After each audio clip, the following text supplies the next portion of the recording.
Omukulembeze wa Uganda Generali Yoweri Kaguta Museven Tibuhabulwa ayimiriza okulonda okw'obukiiko obw'abanyini ntebe ab'ebyalo okubadde kusuubirwa okubeerawo omwaka ogujja. Okulonda kw'obukiiko bw'ebyalo n'emiruka kubadde kusuubirwa okubeerawo mu mwezi ogw'omusanvu omwaka ogujja oluvannyuma lw'ekisanja eky'obukiiko buno obwalondebwa mu 2018 okuggwako mu mwaka ogwo ogujja 2023.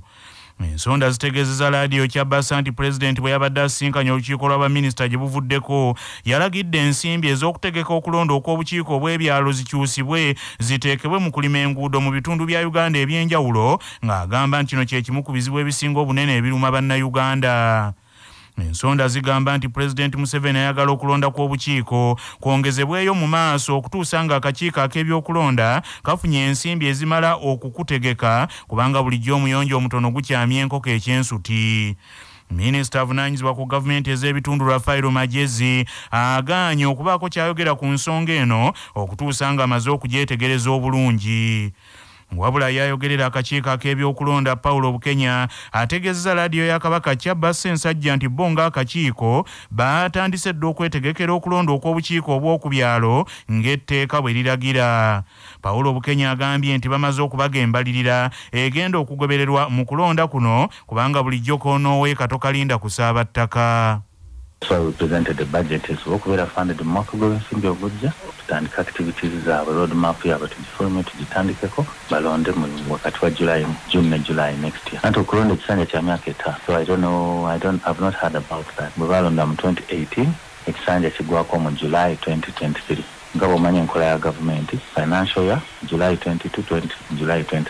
Twateka ensimbi ezo ne tubisaba tujja kufulumya program. Zibu zinakuba mu next financial year which starts in July and ends in July 23 when we will be having actually the election. Katikkiro wa Buganda ow'ekitiibwa Kyazi Peter Mayiga olwaleero ayingidde olunaku olwokubiri mu ssaza Buvuma mwagenda okumala ennaku 3 ng'attukiza kaweefube w'okulima emmwanyi nga enteekateeka eno ya Bwakabaka bwa Buganda okusobola okuggya abantu ba Kabaka mu bwavu babwegobeko nga Ssemukkuto bwe yeegoba ku bali b'amayenje. Olwaleero enteekateeka ya mmwanyi terimba ey'omwaka 2022 lwegenda okuggibwako akawuwo mu ssaza Buvuma era yakutandikira mu ggombolola y'e Busamuzi ku kyalo Galigatya mu maka g'omwami Robert Sennabulya ne mu maka ag'omwami Kizito Lawrence agasangibwa ku kyalo Butende. Katikkiro era wakugendako ne mugombola ye Nairambi ku kyalo Buliba okulambula omulimi ow'emmwanyi Sozidde era oluvannyuma ate olw'eggulo asinkana abakozi ku kitebe kya disitulikiti y'e Buvuma babeeko ensonga ze bamulungula. Bwe yabadde ng'atongoza kaweefube w'okugema Lumiima Mawuggwe n'okwekebeza Mukenenya mu Buvuma ku ddwaliro erya Kitamiiro Health Center 4, Katikkiro yasabye abantu Abassaabasajja Kabaka balowooze ku mbeera y'ebyobulamu ennungi nga tebannaba kubaako kirala kyonna kye bakola. Anaalima emmwanyi alina kusooka kubeera mulamu, anaavuba alina kusooka kuba mulamu, anaasuubula alina kusooka kuba mulamu. Nze mu ndaba yange y'ebintu abantu abasinga okuba ab'omuwendo mu nsi si mu Uganda yokka naye mu nsi zonna bali ba mirundi ebiri. Asooka ye musomesa kubanga buli yenna aliko kyakola eky'omugaso omusomesa yakimubangulamu. Owokubiri ye musawo kubanga ne bw'oba olina ebirowoozo ebifaanana bitya bipattoke ng'oli mulwadde. Olwekyo tuteeka okusoosowaza ensonga z'ebyobulamu bwe tuba twagala Buvuma ebeere ku ntikko mu masaza ga Buganda. Tuteeka okusoosowaza ebyobulamu. Buvuma terina kyeyinza kutuukako abantu bamu nga balwadde era agayaalirira ebyobulamu n'okumugaya bamugaya. Lumiima Mawuggwe si bulwadde bw'Abazungu naye nagye nagenda eri bagamba biri by'Abazungu tebitukwatako, naye akulira ebyobulamu atugambye y'abantu 9 baakafa ate abantu 1,400 babasanze nga balina obulwadde obwo. Minisita omubeezi ow'ebyobulimi n'obusuubuzi ow'ekitiibwa James Kakomo agambye nti ekyabalondesa essaza Buvuma kubanga kwe kwali okusaba kw'abantu ba Kabaka abawangaalira mu bitundu ebyo abeewaddeyo okulwana babeere mu nteekateeka ey'okubbulula ebyenfuna nga bayita mu by'obulimi.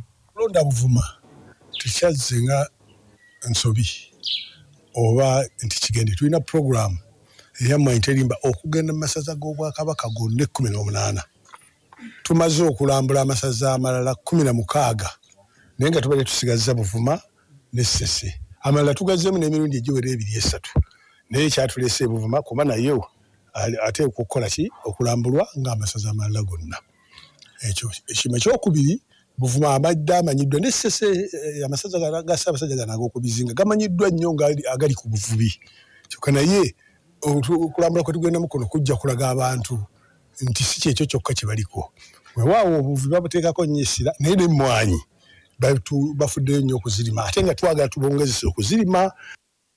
Minisita w'abavubuka ebyemizannyo n'okwewumuza mu Bwakabaka bwa Buganda Oweekitiibwa Henry Moses Ssekabembe Kiberu asabye abavubuka obutazannyisa ttaka nga baliguza abalala kubanga ensibuko ya ssente ekyasigaddewo ate nga bulijjo bw'ozigamira enkadde ne gy'ozimba ekulema. Ku ssettendekero Makerere n'olwaliro embeera ezzemu ate okutabuka olw'abayizi abagamba nti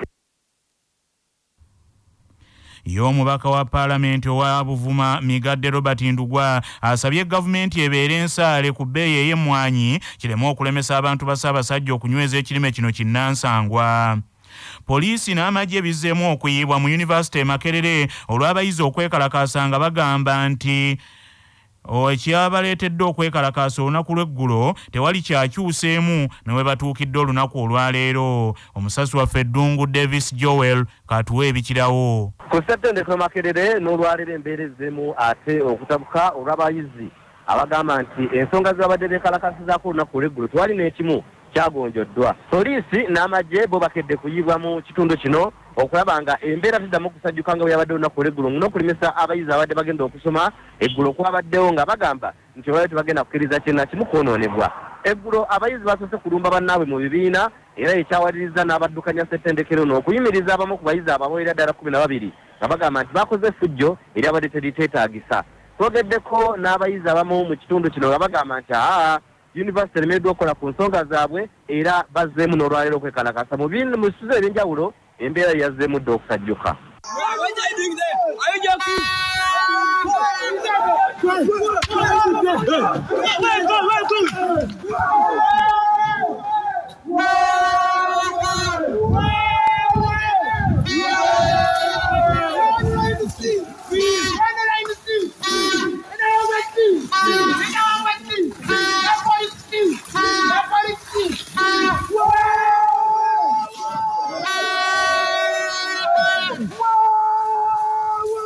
Wabula bwe twogeddeko n'omu ku bakulembeze b'abayizi bano Shamimu Nambasa agamba nti n'okutuusa kaakano bannaabwe bakyali mu makomera nga tebayinza kukkiriza bannaabwe kubeera nga basibiddwa ate nga bo bagenda mu bibiina okusoma. Ku CBS FM Dungu Davis Makerere.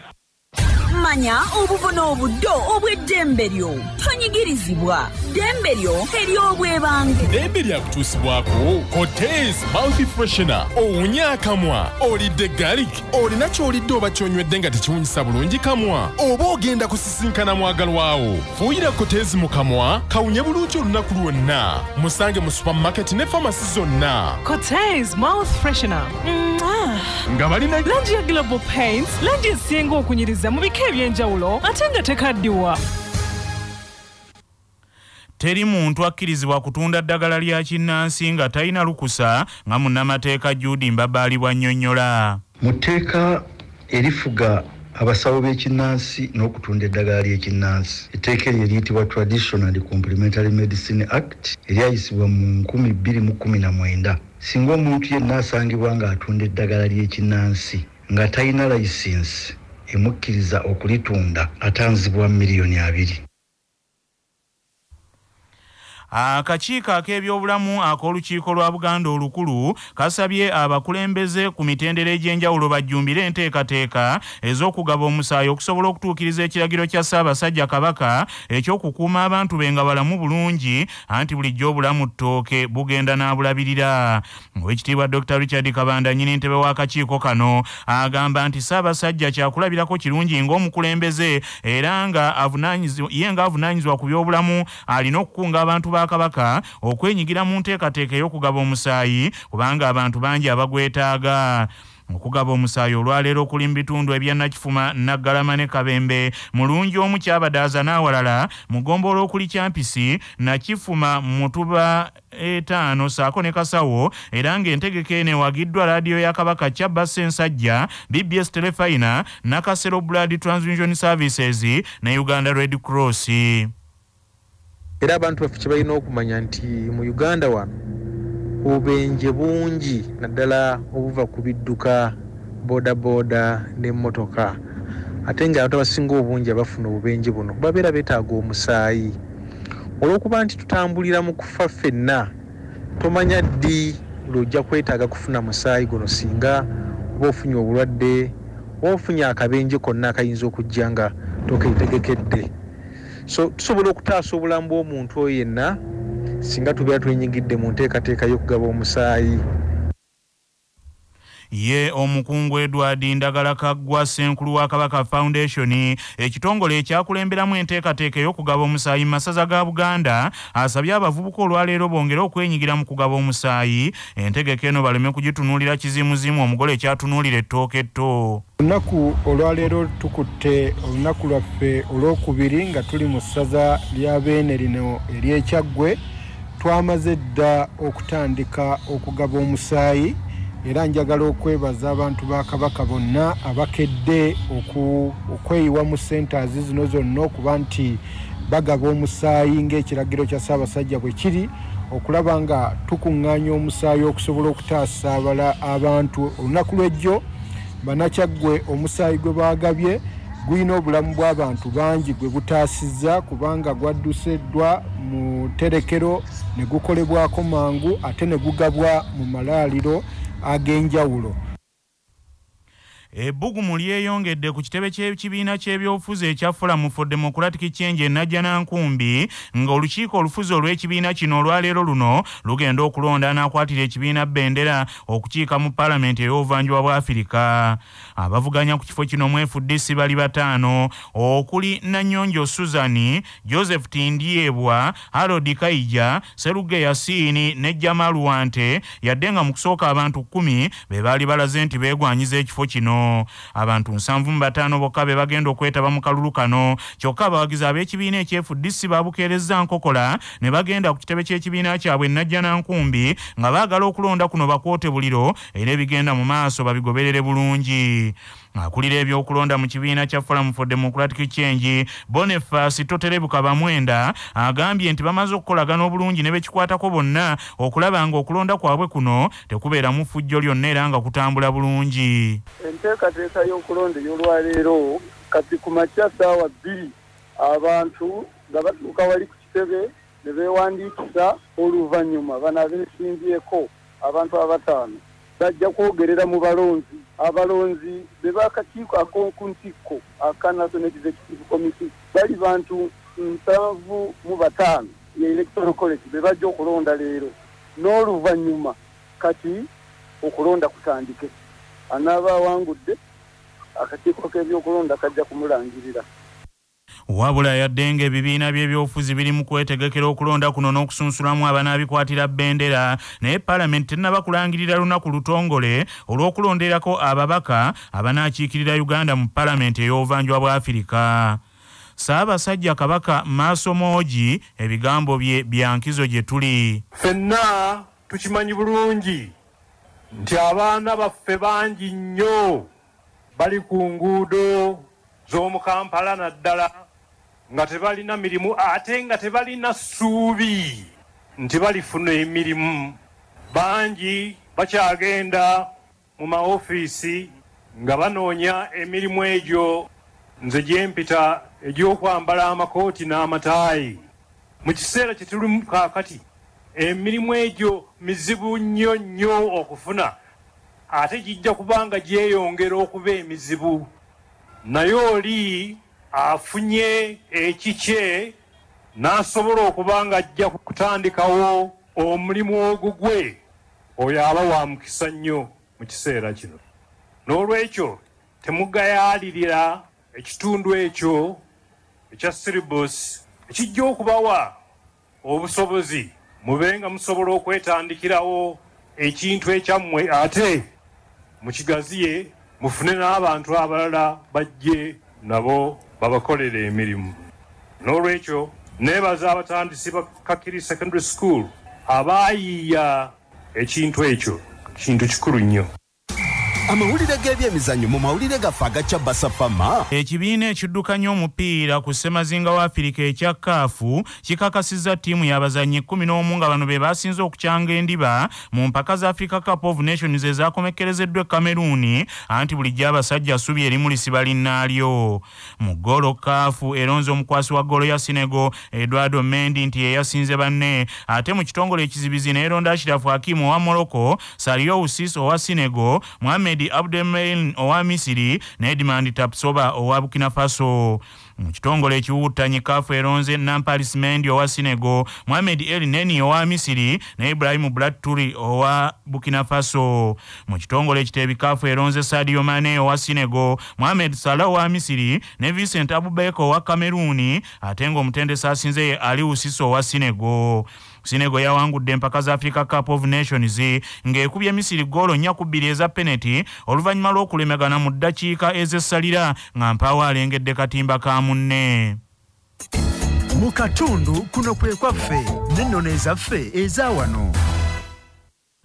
Olutalo lw'e Buddu nga lunyiinyiitidde omulangira Katakkesu abalabe baamutta, ng'omulangira baamuttira ku kyalo Mazinga era awo we yaterekebwa mu bitundu by'eggombolola y'e Buwunga mu ssaza Buddu. Kigambibwa nti ekyalo eky'Amazinga omulangira Katakkesu we yaterekebwa edda kyalina linnya ddala ng'ery'Amazinga kyalifuna olw'okubanga omulangira bwe yattibwa omubiri gwe kwe baaguzingira okusobola okumutereka. Nga tugenda mugebweru soko ojjukire bino nga bikutuusibwako Ugachik Poultry Breeders abalina emmere y'enkoko ey'omulembe ezikuza obulungi. Olwaleero ennaku z'omwezi ziri 8 omwezi ogwokubiri ogwa Mukutulansanja omwaka ogw'2022 bwe lwali bwe luti mu 2021 gwe mwaka gumu ogwakayita eyali kansala omulonde ow'omuluka gwa Kyebando mu disitulikiti y'e Wakiso mu Nanuupu Sambwa Cyrus Kasaato yabuzibwawo abantu abatasooka kutegeerekeka. Kansala Sambwa Cyrus Kasaato abaamukwata baamujja Kyebando nga baali mu drone tebeeyanjula yadde okumanya gye baamututte era oluganda lwe baamala omwezi mulamba nga bamunoonya tebamanyi gyali yadde okumanya obanga mulamu oba nedda. Kansala Sambwa Cyrus Kasaato yaddamu okulabika ng'omwezi guyise mulamba n'ennaku ezigwamu bwe yasimbibwa mu kkooti y'amagye Makindye n'emisango egyamusomerwa gyali gyekuusa ku kwambala ebyo ebyefaananyirizaako eby'amagye olw'okwambala akakoofiira akamyufu.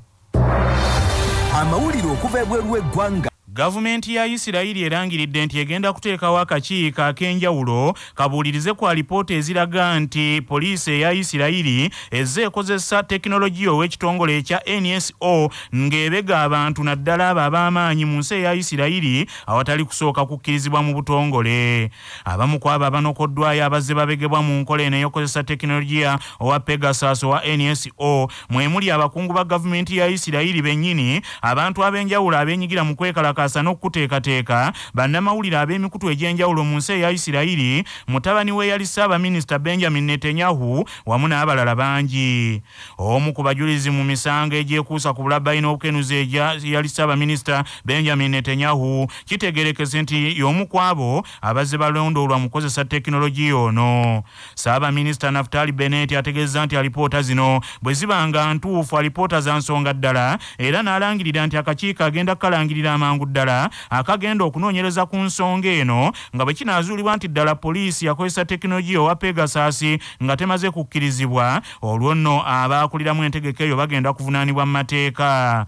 Kampuni ya NSO kampuni ekolera mu nsi ya Isirayiri ng'era okusinga ekola ebintu ebikwatagana n'obwambega era nga kampuni eno ezze erumirizibwa nti ezze ekozesa tekinologiya waayo wa Pegasus gweguza abantu ab'enjawulo ng'okusinga emuguza gavumenti ezo ensibira mu bbwa okwetooloola ensi eno okulaba nga zibega abantu abo bezitakkiriziganya nabo mu by'obufuzi. Kampuni eno newankubadde yeegaana ng'egamba nti tekinologiya okusinga beemuguza emubaguza lwa nsonga za kunyweza n'okunyweza byakwerinda n'okumalawo obumenyi bw'amateeka ng'etegeeza nti ye ebiddirira oluvannyuma lw'ekyo tetera kubigoberera nnyo. Pegasus ono tekinologiya ayogerwako nga n'okusinga ayogerwako nnyo ennaku zino nti kampuni eyo ebadde emuguza abakulembeze ku ssemazinga wa Afirika nti tekinologiya oyo ateekebwa ku ssimu y'omuntu naye ng'omuntu oyo simu ye eteekeddwako tekinologiya oyo tekyetaagisa kubanga abagitaddeko yabawadde olukusa yadde okubawa simu eyo nti bagikwateko naye nga mu kyo baba basobola okumukozesa ne balaba byonna ebigenda mu maaso ku byonyumiza ku simu eyo omuli obubaka, amaloboozi, ebifaananyi, emailo n'ebintu ebirala byonna. Era mu ngeri y'emu tekinologiya ono wa Pegasus abo be bamuguzizza kigambibwa nti bamukozesa okuteeka obuzindaalo obutalabwa ku simu z'abantu mwe basinziira nga buli bye boogera birina oludda olulala gye biggukira. Agavudde mu kunoonyereza wano ku Kyabasafama gaagano. Mu mawulire ag'ebya saayansi abakugu bazudde ensonga enkulu 3 ezisinga okuleeta obujja n'ebbuba mu baagalana n'abafumbo ng'ensonga ekulembera ye muntu ali mu mukwano okulowooleza munne nti si mwesigwa olwo n'atandika okwekengera buli gwamulaba naye. Abayivu mu buto abaasonsekanga ekkalaamu mu ddinda ly'empale nti aleme okugisuula. Okunoonyereza okwa luno bakoledde mu University of British Columbia mu Canada era nga balondodde abantu 770 n'omusobyo okuli n'emigogo gy'abalongo. Bakagezi munnyo bagamba nti ekyokubiri ekireeta ennyo obujja n'ebbuba mu baagalana beebo abafuna ebbuba okwerowooza nti si balungi kiri awo okwenkanankana n'abalala bwe batyo nti ne batambulira mu kutya nti wateekwa okubaawo abamalirivu okubatuula mu kifuba. Kataba banoonyereza ab'omulundi guno omugezi Dr. Rashi Emamuzadi agambye nti ekyokusatu ekireeta ennyo ebbuba n'obujja ye muntu abirina okubanga yatomerako dda ne wabaawo abamulivvula kale n'aba nga yeeraliikirira ekintu kyekimu ekyo okuddamu okumutuukako. Bannaffe amawulire ag'essaawa eno kanga malirize mu bufunze. Poliisi n'amagye bizzeemu okuyibwa mu yunivasite y'e Makerere olw'abayizi abatukizza buto okwekalakaasa nga bagamba nti ebyabaviiriddeko okwekalakaasa olunaku lw'eggulo tewali yadde n'ekimu bwe kiti ekyakoleddwako. Katikkiro wa Buganda ow'ekitiibwa Charles Peter Mayiga olwaleero ayingidde olunaku olwokubiri mu ssaza Buvuma gye yagenze ng'agenda kumalayo ennaku 3 mu kaweefube ow'okuttukiza ekirime eky'emmwanyi okugoba obwavu mu bantu ba Ssaabasajja Kabaka. Omukulembeze wa Uganda General Yoweri Kaguta Museven Tibuhabulwa ayimirizza okulonda kw'obukiiko obw'abannyini ntebe ab'ebyalo okubadde kusuubirwa okubaawo omwaka ogujja ng'ensimbi alagidde ezo ezandikoze ekyo ziteekebwe mu kulima enguudo ng'agamba nti bwe ziriba zifunisa endala baliteekateeka okulonda okwo. Gavumenti ya Isirayiri etaddewo akakiiko erangiridde nti egenda kuteekawo akakiiko ak'enjawulo kagenda kunoonyereza obanga ddala poliisi yakozesa tekinologiya owa Pegasus owa kampuni ya NSO n'ebega abantu awatali kusooka kukkirizibwa mu butongole mu mateeka. Bannaffe amawulire ag'essaawa eno bwe gatyo bwe gagenze tova ku laadiyo ey'obujjajja.